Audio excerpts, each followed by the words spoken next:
Colossenses, capítulo de número 3, os versículos que nós vamos ler é o verso 1 até o versículo de número 4. Colossenses, capítulo de número 3, o verso 1 ao verso 4, desenvolvendo uma mente do alto. Esse é o tema da nossa mensagem nessa noite. E a palavra do Senhor nos diz assim: portanto, se fostes ressuscitados juntamente com Cristo, buscai as coisas lá do alto, onde Cristo vive assentado à direita de Deus. Pensai nas coisas lá do alto, não nas que são daqui da terra, porque morreste, e a vossa vida está oculta juntamente com Cristo em Deus. Quando Cristo, que é a nossa vida, se manifestar, então vós também sereis manifestados com Ele em glória. Vamos orar mais uma vez, irmãos. Senhor, Tua palavra é alimento para o Teu povo, a Tua palavra é vida. E é o Deus vivo que está presente aqui, que fala aos nossos corações. Portanto, ó Deus, usa-me como instrumento nas Tuas mãos e usa a vida dos meus irmãos, ó Deus. Que essa palavra não fique apenas aqui, mas ela possa encontrar corações sedentos, vidas transformadas, transformando o meio em que nós vivemos, ó Pai. Obrigado por tudo que temos feito. Obrigado, ó Pai, porque tudo que fazemos é para a Tua honra e glória. Assim nós oramos, em nome do Senhor Jesus Cristo. Amém e amém. Meus amados, tem um economista, um célebre economista que ganhou um prêmio Nobel, um importante escritor na área de administração, e tem um livro que é referência chamado Comportamento Administrativo. E ele tem uma frase que eu acho muito interessante. Ele diz o seguinte: uma era rica em informação provoca a escassez do que ela consome. E o que ela consome é óbvio, é a atenção dos seus receptores. Nós vivemos, meus irmãos, uma era denominada ou dominada pela economia da atenção. Um conceito que é um conceito moderno que descreve como as empresas, como as mídias estão competindo de forma até feroz para capturar o nosso foco mental. As empresas, a mídia estão o tempo todo trabalhando para transformar o nosso foco mental em lucro, em algoritmos, né? Eles transformam através de algoritmos, notificações e conteúdos que são viciantes. Não precisa levantar a mão, mas em algum momento da sua vida você já se pegou com esse aparelhinho na mão, passando o dedo assim no feed, só simplesmente olhando, e quando você percebeu já passou 10, 15, uma hora, e às vezes você perdeu o sono e começa a passar aqui, e aí tem uns pratos bonitos, e às vezes a gente dá uma olhada em umas roupas bonitas e outras coisas. Isso tudo não é por um acaso, meus irmãos. Isso tudo faz parte da economia da atenção. Nós vivemos a era da informação, nós vivemos a era que luta o tempo todo para cooptar, para tentar captar a nossa mente. Não há, de uma certa maneira, nós vivemos num mundo assim, temos que lidar com tudo que está ao nosso redor. E diante desse quadro, nós temos consumidores ávidos por informações, que é esta era que vivemos. Eu me recordo que eu estava extremamente viciado em informações.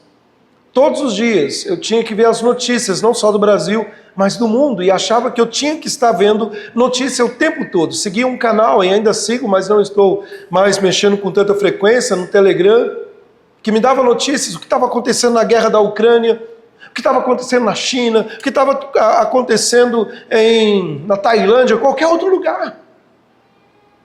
E muitas vezes nós nos pegamos assim, ávidos por informações. E nós vivemos uma era também, dias, meus irmãos, em que a mente do cristão não é apenas um lugar de pensamentos, mas há um verdadeiro cenário de guerra. É um verdadeiro campo de batalha. E esse campo de batalha não está nos lugares altos, não está nos lugares distantes da terra. Esse campo de batalha é a sua mente. Muitas e muitas vezes somos bombardeados por uma artilharia pesada. Por exemplo, a ansiedade, que tenta nos roubar o fôlego do tempo presente. Talvez até parafraseando, quem nunca se sentiu ansioso, que atire a primeira pedra. Calma, talvez alguém não sinta e atire a primeira pedra. Mas nós somos tomados por uma inquietude no coração. Uma outra arma que bombardeia a nossa mente, o materialismo, que tenta preencher o vazio eterno com coisas temporais. Eu preciso ter a última marca, eu não sou contra, se Deus te deu condição, se você trabalha e puder comprar, amém, mas a sua vida não se resume nisso. Eu preciso ter o último iPhone, eu preciso ter isso, eu preciso ter aquilo. E o aspecto existencial da minha vida está naquilo que eu consumo. Também as comparações alimentadas por telas que mostram vidas perfeitas e nos deixam com a sensação de insuficiência. O medo do futuro, que nos faz esquecer de quem nos sustenta para o amanhã. E esse conflito, meus irmãos, é um conflito invisível. É um conflito em que o inimigo das nossas almas, Satanás, sabe que se ele conseguir controlar a sua narrativa interna, ele controlará as suas ações. Se ele conseguir governar os seus pensamentos, ele vai ditar o ritmo do seu coração. E é por isso que a nossa mente se tornou o território mais cobiçado deste século. Muitas vezes nós chegamos ao culto, estamos aqui presentes, de corpo presente, mas a mente está exausta, sitiada por desejos desenfreados, por preocupações que não nos pertencem. Antigamente a gente até falava, né? Será que eu esqueci o feijão no fogo? Mas hoje não é essa a preocupação. A preocupação é, será que eu vou conseguir sobreviver mais uma semana? Como vai ser? E muitas vezes a mensagem que está sendo pregada é: Deus é soberano, Deus cuida do seu povo, Deus pode fazer você sentir paz, mas você não consegue, porque você está com a mente em outro lugar. Como que nós podemos desenvolver uma mente celestial, uma mente que vive aqui, mas que é tomada pelo poder do Senhor? Alguém pode até afirmar que é possível ter uma mente tão celestial que não servimos para nada nessa terra. Alguém pode dizer o seguinte: não se preocupa que Jesus está voltando, então olha, leva de qualquer jeito. Mas não é isso que a palavra de Deus nos diz.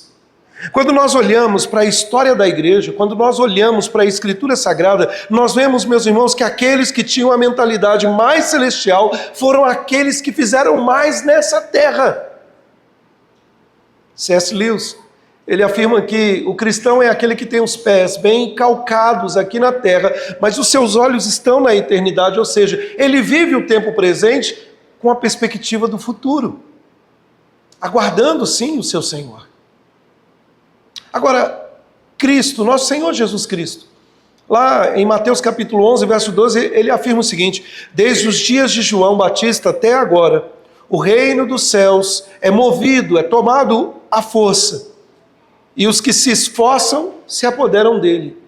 Com essas palavras, meus irmãos, o que ele quer dizer com isso? O que ele está afirmando, meus irmãos, é que enquanto vivemos aqui, nós temos que lutar, trabalhar, labutar. Mas a mentalidade precisa ser uma mentalidade que vai além das circunstâncias. Ter uma mentalidade celestial é muito importante para o avanço do reino do Senhor nessa terra, aqui na terra.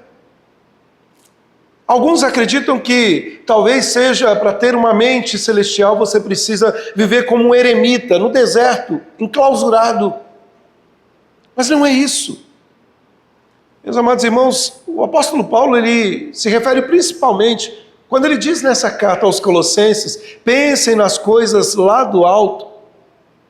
O que Paulo está nos dizendo? Paulo está afirmando, meus irmãos, que a mente do cristão deve ocupar-se das coisas celestiais, porque as coisas daqui dessa terra são passageiras. Ele não está pregando, meus irmãos, que nós devemos abandonar tudo e só pensar no céu, alienado da realidade. Na verdade, meus irmãos, quando temos um pensamento celestial, um pensamento correto, esse pensamento recebe bênçãos extraordinárias. E não sou eu que estou dizendo isso. Lá em Isaías capítulo 26, versículo 3 diz assim: tu conservarás em perfeita paz aquele cuja mente está firme em ti, porque ele confia em ti. A gente pode ainda ver numa outra versão que diz: tu conservarás em perfeita paz aquele cuja mente está firmada em ti. Meus irmãos, talvez neste momento tenha alguém que, entre aspas, tem tudo nessa terra, mas não consegue viver em paz. A mente está inquieta. Ele não consegue, ele agora tem que viver à base de remédios, drogas, bebida e outros escapismos, porque ele não consegue enxergar que a vida tem algo muito além. A pessoa cujos pensamentos estão totalmente voltados para Deus e o seu reino, essa pessoa terá paz em vez de ansiedade. Terá paz em vez de preocupação. Quando nós nos encontramos ansiosos, preocupados, nós podemos ter certeza de que perdemos a nossa mentalidade centrada em Deus. A ansiedade é uma coisa, a preocupação ou o planejamento para um dia do amanhã confiante, que descansa, é outro. Agora, no nosso texto, meus irmãos, quando Paulo escreveu essa carta, ele escreveu para uma igreja na cidade de Colossos, ficava a 160 quilômetros de Éfeso. A igreja que foi fundada por Epáfras, não foi fundada por Paulo, mas foi um discípulo de Paulo. E é interessante, meus amados irmãos, que essa igreja estava sendo molestada por falsos ensinos. Ensinos esses que muitas e muitas vezes questionavam a divindade de Jesus, apresentava a Jesus não como Deus e negavam a humanidade de Cristo. Então o apóstolo Paulo escreve, recebe informações pelas mãos de Epáfras, e ele escreve a esta igreja afirmando aquilo que nós ouvimos aqui. Precisamos ter uma dinâmica diferente. Se você continuar no texto, você vai perceber que os resultados da união com Cristo, eles são práticos, em abandonar a velha vida, em abandonar as velhas práticas e ver uma nova vida com Cristo. Mas aqui, meus irmãos, o que Paulo está afirmando é que nós devemos pensar as coisas certas e praticá-las, e desfrutar da paz que Deus nos dá. Na verdade, Paulo ele diz que a maneira como uma pessoa pensa é um indicador tanto da sua salvação quanto da sua frutificação. Eu te pergunto, meu amado irmão, minha amada irmã, o que povoa a sua mente? Seus pensamentos? O que inquieta o seu coração? No mundo que nós vivemos, em meio aos desejos e às vazões que são dadas aos desejos carnais, muitos têm se voltado para Deus como um meio para alcançar um fim. Muitos oram dizendo: Deus, me dê um 10 nessa prova, até sem estudar às vezes. Deus, me ajude a entrar nesse concurso. Deus, me dê essa promoção. Deus, me dê isso, me dê aquilo. Não está errado você orar dessa maneira. Você pode orar e deve orar. Agora fica a dica: se você quer passar numa prova, num concurso, estude, né? Não adianta ficar pegando a Bíblia e fazendo assim que não vai entrar, ou, melhor dizendo, material de estudo. Mas parece que este mundo só vive para isso. Deus é um meio apenas. Depois que alcança, esquece Deus de lado. O ponto em questão, meus irmãos, é que aquela pessoa que verdadeiramente foi renascida, aquela pessoa que realmente tem o Espírito de Deus, ela deseja, em última análise, coisa dessa terra, mas ela entende que tudo é para a glória de Deus. Se Deus me faz passar num concurso, é para a glória dele. Se Deus me ajuda a lembrar daquilo que eu estudei e tirei uma boa nota, é para a glória dele. Se Deus quer me curar, é para a glória dele. Se Deus faz isso ou aquilo, e ele faz com prazer para a vida dos seus filhos, Tudo isso é para a glória de Deus. Isso não significa, meus irmãos, que nós não oramos pelos nossos desejos, mas significa sim que os nossos desejos precisam ser e precisam se tornar os desejos de Deus. Porque se você tem orado por alguma coisa e a sua mente só pensa nisso, e isso tem te afastado de Deus, essa não é a vontade de Deus, ainda que aos seus olhos seja bonito ou não tão difícil ou imoral. E o apóstolo Paulo ele diz que aquele que pensa continuamente nos desejos da sua natureza, da sua carne, ele vai trazer frutos de morte, de destruição. Está lá em Romanos capítulo 8, verso 6. Mas aquele que consome, ou se consome com as coisas do Espírito, ele traz os frutos da vida e da paz. A mente é muito importante, meus irmãos. O que a nossa mente tem dito sobre nós determina a maneira como nós temos caminhado. Sabe, muitas e muitas vezes nós não temos dado a devida atenção para ela. Quem está sentado no trono da minha mente neste momento? Será que são as vozes do mundo? Ou a voz daquele que me chamou das trevas para a sua maravilhosa luz? E aqui, meus irmãos, eu quero pensar com os amados como desenvolver uma mente do alto, a mente de Cristo. É sobre isso que nós temos falado ao longo deste ano, com a temática metanoia, mudança de mente, mudança de atitudes. Em primeiro lugar, uma mente do alto, ela é desenvolvida quando compreendemos a nossa posição em Cristo. Quando compreendemos a nossa posição em Cristo. Veja o versículo 1. Ele diz assim: portanto, se fostes ressuscitados juntamente com Cristo, buscai as coisas lá do alto, onde Cristo vive assentado à direita de Deus.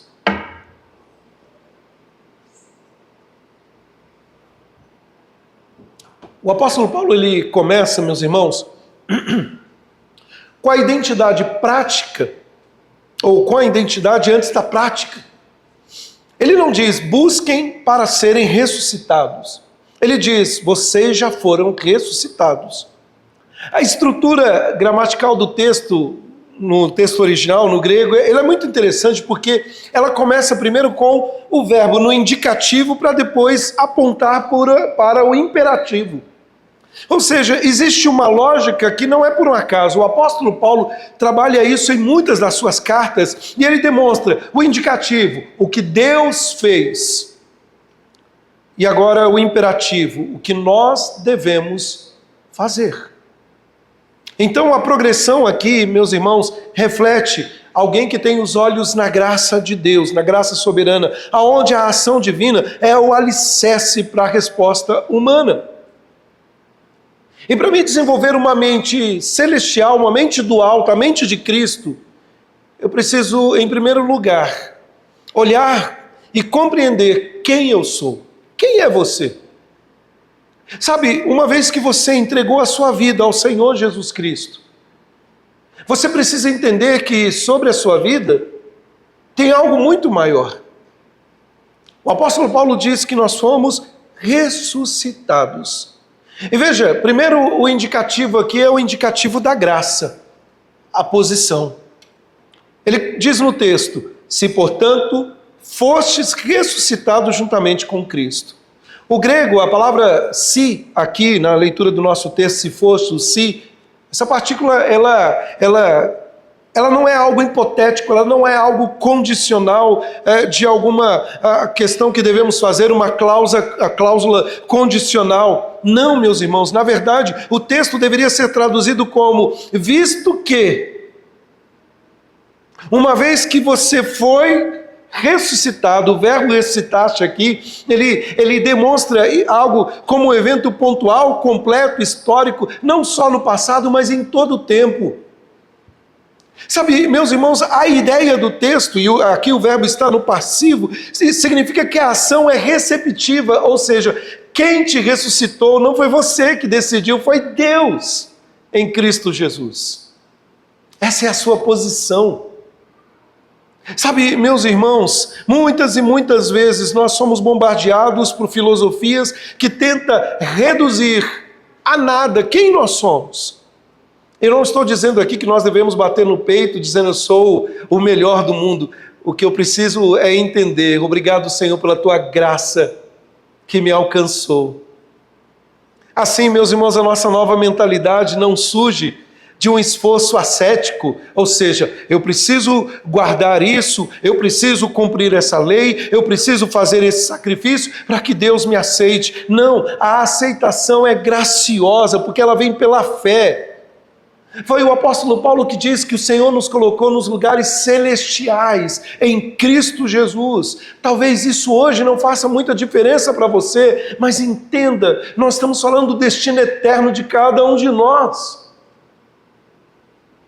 Eu gosto daquela passagem em Gênesis, capítulo 5, verso 24, que fala de Enoque.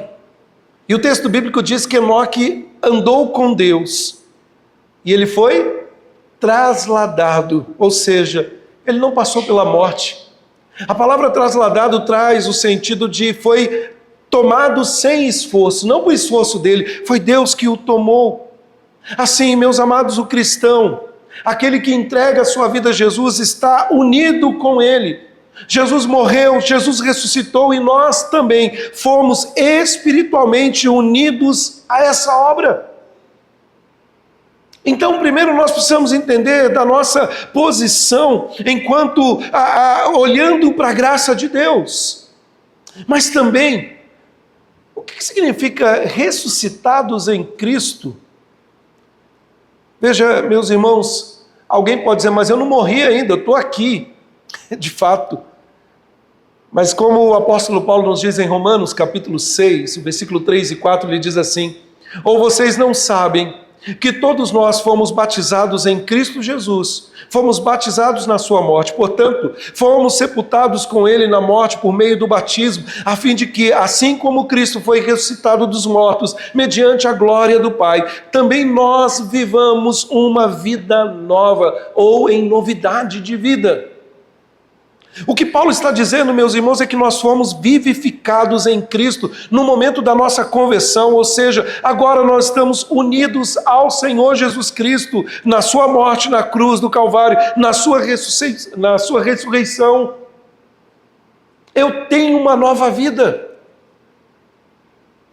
Alguém pode olhar e questionar e dizer, não, mas você, no fim, você precisa fazer alguma coisa. Você não precisa fazer nada, porque Cristo já fez tudo. E é por isso que ele afirma, visto que vocês foram ressuscitados juntamente com Cristo. Você precisa se lembrar disso. Não só no domingo, no momento do culto, mas como um cidadão nessa terra. Sabe, muitas e muitas vezes nós estamos pensando, eu não faço isso, eu não faço aquilo, porque vão pensar assim, vão pensar de outra maneira, mas ao invés disso, eu deveria dizer, eu não faço isso ou aquilo porque não me convém, uma vez que eu fui alcançado em Cristo Jesus. Qual é a sua posição? Que a sua posição seja de um servo que recebeu essa graça salvadora. Mas em segundo lugar, a mente, para desenvolver a mente do alto, é necessário disciplina espiritual intencional. E ainda no versículo 1, o texto diz, buscai as coisas lá do alto, e depois, pensai nas coisas do alto. Os dois verbos aqui estão no imperativo. Não é algo automático, é algo a ser cultivado. Se você não buscar do alto, você vai ser moldado pelos assuntos meramente dessa terra. Mais uma vez, meus amados irmãos, eu não estou dizendo que nós temos que ser alienados da realidade. Não, pelo contrário, nós deveríamos de fato ter um jornal, temos as notícias em nossas mãos, mas na outra mão, nós temos a palavra de Deus. E é nessa palavra que nós sabemos que tudo vai terminar bem para aqueles que descansam no Senhor. Portanto, meus irmãos, o imperativo aqui é o imperativo da prática, é o imperativo do dever. O apóstolo Paulo, ele transita para o imperativo, criando um fluxo lógico. Ele diz, uma vez que você foi ressuscitado, ou seja, uma vez que a graça te alcançou, viva de acordo com essa graça. Buscai pensai. As duas ações aqui estão no presente imperativo ativo, que denota uma ação contínua, uma ação habitual, uma ação progressiva. O que Deus não quer, meus irmãos, é que tenhamos uma vida cristã ao domingo e de segunda a sábado vivamos como o pior do descrente. Porque não é um ato isolado, é um estilo de vida. A palavra aqui no grego, meus irmãos, ela implica numa busca intencional. Você deve se lembrar lá em Mateus capítulo 6, o versículo de número 33, diz assim: buscai, pois, em primeiro lugar, o seu reino, e as demais coisas serão acrescentadas. Com isso, meus irmãos, o foco e as prioridades são práticas, são mãos e pés. Conforme nós falamos na semana passada, e o verbo fronel aparece aqui também, ou seja, sobre a minha mente, sobre o meu pensar. Eu não posso olhar o desvalido, aquele que está necessitado e dizer, ai, tadinho, e eu viro as costas e vou embora. Mas muitos têm esse sentimento. Eu não posso também dar um prato de comida para aquele desvalido, para aquele necessitado, dizer, pronto, está aqui, fiz minha obrigação, vou embora. Como uma mera obrigação. Eu devo ser intencional no que eu faço, entendendo que aquela vida é também uma vida preciosa para Deus, e eu o faço por amor àquela vida, porque Deus ama aquela vida. É interessante porque Paulo ele diz aqui, no versículo 1, buscai as coisas lá do alto, depois no versículo 2, pensai nas coisas lá do alto. Meus irmãos, aqui o texto faz um contraste. Não penseis, o próprio texto diz, não nas coisas que são aqui da terra. Paulo não está sugerindo, meus irmãos, que nós não devemos trabalhar, que nós não devemos ocupar cargos, seja até mesmo de cunho político. Não. O que Paulo está afirmando, meus irmãos, é que viva o tempo presente, mas saiba que você tem que estar envolvido nos assuntos celestiais. O que ele está fazendo é pintar um quadro de uma recalibragem diária, como um navegador que ajusta a sua bússola. Não é uma devocional no domingo de forma esporádica, é um exercício ininterrupto, é se alimentar da palavra de Deus no dia a dia. Paulo não está aqui nos convidando a viver 24 horas na igreja, achando que com isso estamos salvos. Não. Pelo contrário, meus irmãos, nós somos convocados a viver uma vida de vigilância, de oração, de súplicas. Foi o Senhor Jesus que nos disse, vigiai e orai. Sabe, esse mundo que nós vivemos, o mundo multitarefas, para este mundo significa que você é pelo que você faz, você é pelo que você tem. Você precisa, tem uma frase no marketing, né? Você precisa ser visto para ser... Lembra? Vocês falaram com desânimo que é necessário ser visto para ser lembrado. Você sabe dessa frase. No reino de Deus, você também foi visto. O salmista, no Salmo 139, diz que o Senhor nos conhecia antes de haver palavra em nossos lábios. Salmo 139 afirma, meus irmãos, que todos os nossos dias foram escritos e determinados quando nenhum deles havia ainda. Os teus olhos me viram. Mas sabe qual é a grande questão? No marketing, ser visto para ser lembrado implica em lucro, em esforço humano. No reino de Deus, ao nos vislumbrar, Deus nos vê em pecado, falhos, mortos, depois de Adão e Eva, caídos. Mas Ele decidiu nos amar e não nos deixar na mesma condição. Sabe, meus irmãos, há uma implicância prática da minha busca intencional das coisas do alto. É entender que eu posso ter redes sociais, mas as minhas redes sociais não pertencem a mim, são do Senhor. É entender que eu posso sim trabalhar em diversas áreas, mas aquele trabalho não deve me consumir como um fim da minha vida, mas aquele trabalho é do Senhor. É entender que tudo que eu tenho é para Deus. O apóstolo Paulo, ele nos diz em Romanos capítulo 12, versículo 2, e não vos conformeis com este século, mas viva pela renovação da vossa mente, para que você possa experimentar qual seja a boa, perfeita e agradável vontade de Deus.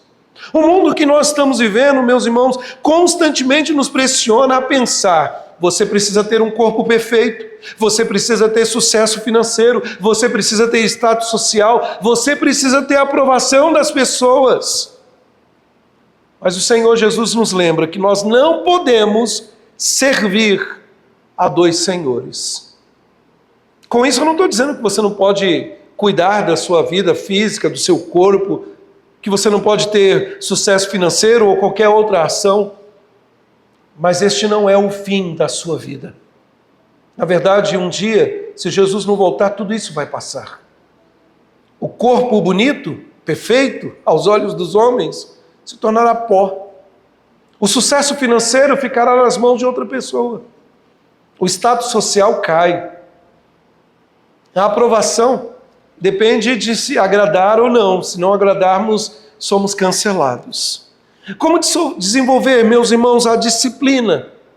Essa mente voltada para os céus. Em primeiro lugar, sature a sua mente com a palavra de Deus. Sabe, Deuteronômio capítulo 6 nos lembra que nós devemos ensinar e falar ao sentar, ao levantar, ao caminhar, é ter uma mente cheia da palavra de Deus. O que você faz? Qual é a primeira coisa que você faz quando você acorda? Eu sei, alguém vai dizer, sempre quando eu faço essa pergunta eu falo, abrir os olhos, tá bom. E depois de abrir os olhos? Sabe, experimenta trocar isso, eu estou pensando nas redes sociais ou WhatsApp, por isso. E para você não cair na tentação, não, pastor, porque aí eu pego meu celular, tem lá a Bíblia, eu leio, para não cair na tentação, há um vírus, há um capetinho, não sei o que é, que chama notificações, ele gosta de tirar nossa atenção. Pega a Bíblia de papel, senta lá na cozinha, tenta desviar o foco de coisas que bombardeiam a nossa mente. Ai, pastor, mas você não conhece minha vida. A minha vida é muito corrida, levanta mais cedo. Leia a palavra de Deus. Mas além de ler a palavra de Deus, rejeite o que está contaminando a sua vida. Meus irmãos, Colossenses, o capítulo 3, o verso 2 diz: pensai nas coisas lá do alto e não nas que são aqui da terra. Muitas e muitas vezes nosso ouvido está sendo bombardeado com coisas demoníacas e nós não blindamos o ouvido, a mente. Nós queremos apenas, meus irmãos, criar a nossa vida dentro dessas quatro paredes das notícias ou das coisas que estão sendo bombardeadas para nós. Muitos e muitos jovens estão contaminando seus olhos com a pornografia que está aí às portas. Eu digo jovens, mas não é só os jovens não, adultos, crianças. Muitos estão viciados em redes sociais, viciados em coisas vazias. Rejeite tudo aquilo que contamina, que tem contaminado a sua relação com Deus. Isso exige, meus irmãos, cortar influências, filtrar conteúdos, levar cativo cada pensamento ao Senhor. Mas além disso, além de ler a palavra, além de rejeitar aquilo que te contamina, cultive uma vida de oração constante. A palavra de Deus nos diz que nós devemos orar sem cessar. Não é orar quando tudo cessou, quando não tem mais o que fazer, é orar sem cessar, é em todo tempo, é falar com Deus. O que é oração? Oração não é simplesmente você parar naquele dia e falar assim, agora eu vou orar. Não, orar é falar com Deus em todo tempo. Porque nós falamos com as pessoas em todo tempo. Minha mãe, os irmãos sabem, ela tem Alzheimer e tem se agravado um pouco, e às vezes ela me liga 2, 3 vezes no dia e ela fala assim, você não me liga faz tanto tempo, mãe, acabei de falar com a senhora. E ela fala, estou viva, mas eu tenho prazer, se minha mãe ligar 10 vezes, eu falo com ela 10 vezes. Eu sei que quando você ama alguém, você quer estar perto dela e quer falar com ela, mas nós falamos que amamos Jesus, nós falamos que amamos a Deus, mas nós não falamos com Ele.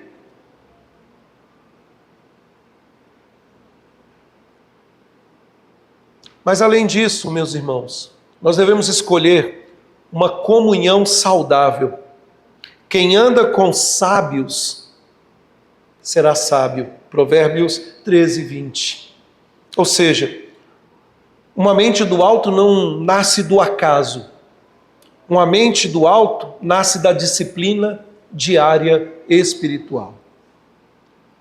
Eu sei que parece um negócio que a gente tem aquela, principalmente no meio cristão evangélico, tem aquela repulsa, né? Ai, meditação, porque a gente já pensa lá nos orientais, mas a Bíblia nos fala para meditar de dia e de noite. A meditação, meus irmãos, não é um esvaziamento da mente, é o enchimento da palavra de Deus. O que está enchendo você? Isso sim você deve se esvaziar. Mas como desenvolver uma mente, meus irmãos, que é a mente lá do alto? Em primeiro lugar, nós precisamos compreender a nossa posição, o que Cristo fez na nossa vida. Não, Jesus não é um ator de Hollywood que encenou ali e morreu e a gente chora. Não, Ele é o Salvador que veio a essa terra trazer esperança de vida. Salvação que você não pode comprar. Não é o seu dinheiro não vale nada no reino dos céus. Seu dinheiro não pode comprar a sua salvação. Não é seus atos de bondade nessa terra que vai comprar a sua salvação, não. Se chama graça, que é o presente, é o favor imerecido. E essa graça é recebida pela fé em Cristo Jesus. Mas como desenvolver uma mente dos céus? Tendo disciplina espiritual intencional. Ou seja, é querer fazer. Como eu disse, meus irmãos, o verbo, a ação aqui, buscar e pensar, ela não está aqui de forma passiva, Deus vai te empurrar a goela abaixo, não, é algo que eu tenho que desejar, eu tenho que lutar, e requer luta. E por último, a mente do alto ela é desenvolvida quando vivemos à luz da cruz e da glória que está por vir. O texto continua e ele diz no verso 3 e 4, porque morreste, e a vossa vida está oculta juntamente com Cristo em Deus. Quando Cristo, que é a nossa vida, se manifestar, então vós também sereis manifestados com Ele em glória. Meus irmãos, aqui nós temos um equilíbrio glorioso. Passado, presente e futuro. O passado, a cruz, a morte do nosso Salvador, a ressurreição. O presente, a vida oculta, eu já falo sobre isso. E o futuro, a glória que está por vir. Veja, meus irmãos, dentro da perspectiva da narrativa aqui desse capítulo 3, há um contraste entre dois reinos. E aqui o apóstolo Paulo, respondendo aos perigos que estavam sendo enfrentados pelos colossenses, um gnosticismo que afirmava o seguinte: olha, o corpo não vale de nada, o que vale é ter uma mente elevada. Por isso aquela ideia, comamos e bebamos, porque amanhã certamente morreremos e ponto final. Ou então o legalismo dos judeus. E Paulo, ele oferece uma terceira via. Ele oferece uma vida que está oculta, que está escondida, que está guardada em Cristo Jesus. O que nós chamamos da nossa união com Cristo. A vida escondida, o que ele quer dizer com isso? O versículo ele diz, a vossa vida está oculta. Meus irmãos, nessas palavras, o apóstolo Paulo ele está apontando que nós estamos guardados em Cristo pelo sacrifício dele. A palavra grega aqui implica num perfeito passivo, que impõe o seguinte: por mais que você, salvo em Jesus, possa em algum momento desviar do caminho, Ele te alcança, e até o fim, Ele te guarda. É a perseverança dos santos.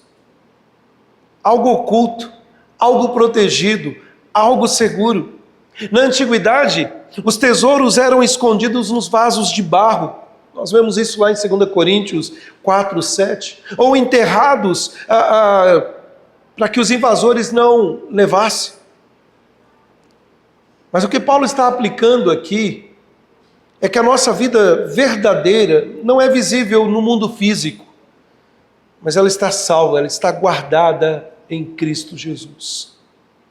E é isso que as pessoas não vão entender. Sabe, isso refuta aqueles que estão buscando meramente revelações visíveis, em vez de viver a segurança do que é invisível.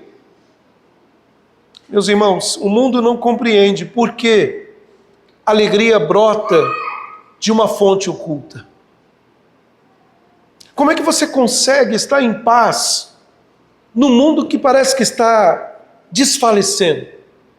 Como é que você consegue caminhar quando os índices econômicos são voláteis? Quando a sua conta bancária está lá embaixo? Como é que você consegue dormir? Mas isso não é revelado, não está expresso. Isso está oculto, ou seja, existe algo muito maior do que a vida que nós vivemos aqui. Jó, no capítulo 19, versículo 25, no meio do caos visível, ele expressa um dos textos mais lindos que eu leio na Escritura. Ele diz: eu sei que o meu Redentor vive e que por fim se levantará. Os olhos dos homens estão nas coisas voláteis dessa terra. Os olhos do Senhor estão além do que as coisas dessa terra. Mas o texto continua e Paulo diz assim: onde está Cristo, à direita de Deus? Lá no verso 1, você não só está guardado pelas mãos daquele que nos salvou, Jesus, mas quando o apóstolo Paulo diz: fosse ressuscitados juntamente com Cristo, e depois ele afirma que ele está à direita de Deus, ele está aqui apontando, meus irmãos, a posição, ou seja, aquele que governa sobre todas as coisas. A minha vida não está à deriva, a minha vida não está jogada ao acaso, a minha vida está guardada por aquele que governa todas as coisas. Os homens acham que podem tomar a minha vida, que podem dominar sobre a estrutura da minha vida, mas eu posso descansar em Deus, porque Ele governa sobre todas as coisas. Sabe, isso faz sentido quando você deita à noite e não consegue encontrar uma solução? Faz sentido para você quando você está sendo tomado pelo terror? Paulo, quando escreve esse texto, ele estava rodeado de imperadores que arrogavam o título de serem como deuses. É interessante porque Cristo é que detém o cetro do universo, não é Nero, não é qualquer outro imperador. Porque, meus irmãos, a nossa mente reage tanto ao caos dessa terra como se Deus não governasse, como se Cristo não estivesse no controle. Mas perceba, o texto aponta para esta realidade: nós morremos com Cristo, nós morremos para o pecado, nós morremos para o nosso ego, nós morremos para o mundo, nós morremos para o domínio do diabo, de Satanás. Porque quem não morreu, não vive lutando, não sabe o que é viver, está entregue. Mas quem morreu não vive dominado por paixões, não é escravo do sistema. A nossa vida está oculta, ou seja, está protegida, e ninguém pode arrancar a nossa vida das mãos do bom pastor que é Jesus Cristo. Nós temos uma identidade. O mundo não nos entende. Mas o texto, ele desemboca, ele aponta para algo muito maior, um futuro glorioso. O texto diz: quando Cristo, que é o quê? A nossa vida, se manifestar. A centralidade de Cristo aqui, ela volta a resplandecer. Os cristãos sabem que Cristo é a vida deles. Não é o pastor fulano de tal, não é o presbítero fulano de tal, não é a liderança da igreja X ou Y, é Cristo, é o cabeça da igreja, é Jesus. E quem vive esperando por Cristo não vive desleixado, não vive distraído, não vive superficial. Eu lembro de um casamento que eu ministrei. O noivo entrou, teve todo o processo ali, os noivos, os padrinhos, né? E aí ele estava à frente, aguardando a noiva, mas passou algum tempo, ele foi se sentar entre o povo. Aquela cena me chamou a atenção, porque eu não podia chamar a atenção dele ali. Ele estava sentado, abriu o terno, confortavelmente. A noiva apontou na porta da igreja. Onde estava o noivo? Sentado, relaxado, até que alguém deu um cutucão, talvez lembrando, rapaz, você é o noivo. E aí ele se ajeitou e foi para frente. Quantas e quantas vezes a igreja está assim? Ao invés de aguardar aquele que há de se revelar, nós estamos sentados, relaxados, achando que deixa a vida me levar. O servo que esquece do Senhor, da volta do Senhor, vive uma vida relaxada. Ele já não ora mais, ele não lê a Bíblia, ele não vai mais à igreja, ele não tem comunhão com seus irmãos. A mente que contempla a glória do futuro, sim, essa resiste às tentações, essa quer estar perto dos seus. E eu quero concluir, meus irmãos. O apóstolo Paulo quer que esta igreja desenvolva uma mentalidade celestial. Na época que ele escreve, por volta do ano 60 a 64. Mas isso não ficou só lá no passado. É para nós hoje. Isso traz uma liberdade tamanha que, quando você experimenta, o mundo não entende. Como é que você pode estar em paz? Sabe, desenvolver uma mentalidade celestial, a mente de Cristo, é pensar em Deus e no seu reino e entender que isso é importante para nós. Eu costumo sempre dizer que eu não sou religioso e eu não sou mesmo. Deus não nos chamou para ser religiosos. Deus nos chamou para ser filhos na casa. Sabe por que o religioso, ele segue uma série de dogmas, mas ele esquece de quem é o Senhor, ele não sente a liberdade. Eu não sirvo a Deus por religião, eu sirvo a Deus por temor, por reconhecimento. Quem é o Senhor na minha vida e na sua vida? Provérbios capítulo 23, verso 7 diz: como um homem pensa, assim também ele é. Irmãos, eu vejo nessa terra, às vezes, principalmente no meio político, as pessoas querendo ocupar os primeiros lugares. Isso é tão pequeno, porque por mais que você alcance e consiga alcançar o topo, não há, guarde isso, não há, se é que eu posso chamar de título maior do que ser chamado de filho de Deus e ser guardado por Ele. Talvez você não é o lembrado, você não tem grandes seguidores, mas uma coisa você tem o Senhor que está guardando você em todo o tempo. E mais importante, se nós quisermos viver uma vida, uma mente piedosa, tudo deve começar, meus irmãos, com uma mente voltada para Deus. Eu me recordo do doutor Russell Shedd, um dos grandes pastores da Igreja Batista, tomado de câncer, com 94 anos, muitas dores. E nos últimos dias da sua vida, Dr. Shedd, ele com muito esforço pregou, e nas suas palavras ele afirmou: estou desmamando deste mundo, estou indo embora, e eu espero poder te encontrar lá, e apertar a sua mão, e dizer como foi bom ser fiel até o fim. Meus irmãos, quem está lutando pela sua mente?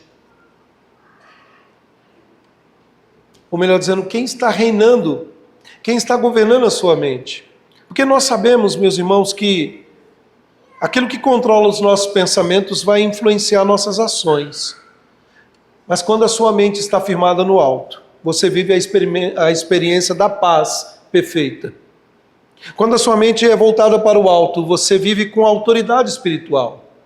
Não é determinar, eu determino e Deus me obedece. Mas é orar com autoridade e saber que Deus é poderoso para fazer infinitamente mais do que pedimos ou pensamos. Eu não determino que Deus abra uma porta de emprego, mas eu oro para que Deus abra uma porta de emprego e eu sei que Ele tem poder para fazer isso. Isso é autoridade espiritual.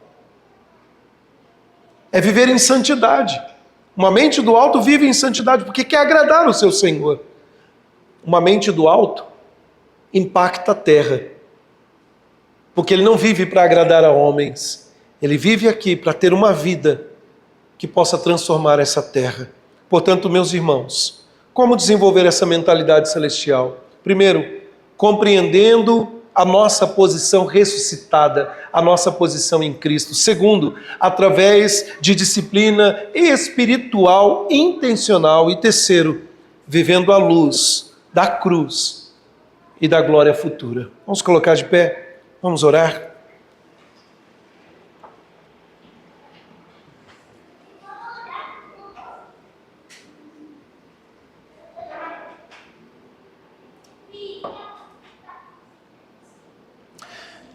Santo eterno Deus, obrigado, Pai, por nos salvar em Cristo Jesus.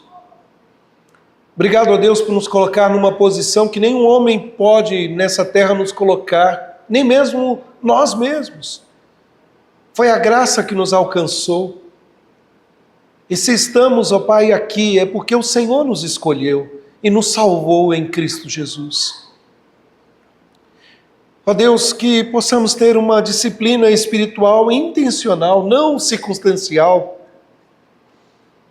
Não uma disciplina que só lembra de orar no domingo, ou ler a palavra num dia ou em momentos difíceis, mas que em todo o tempo sejamos tomados por essa palavra e transformados por ela. Ó Pai, que possamos ver a luz da cruz de Cristo, que nos salvou.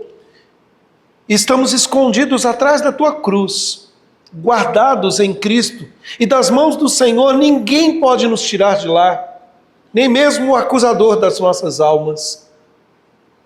E vivemos na glória, na dinâmica, ó Pai, na perspectiva da glória do porvir, quando o Senhor se manifestar, naquele dia glorioso, nós estaremos contigo, ó Deus, para a glória e louvor do Teu nome.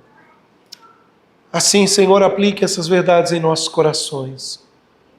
Molda o nosso coração, Senhor, para fazermos a Tua vontade, não a nossa, segundo o Teu querer. Nós oramos, agradecidos, em nome do Senhor Jesus Cristo.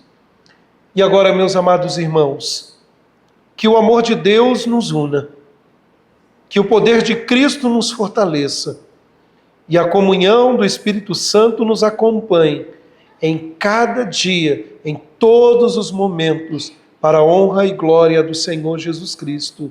Amém e amém, Jesus. Podeis assentar, meus amados irmãos.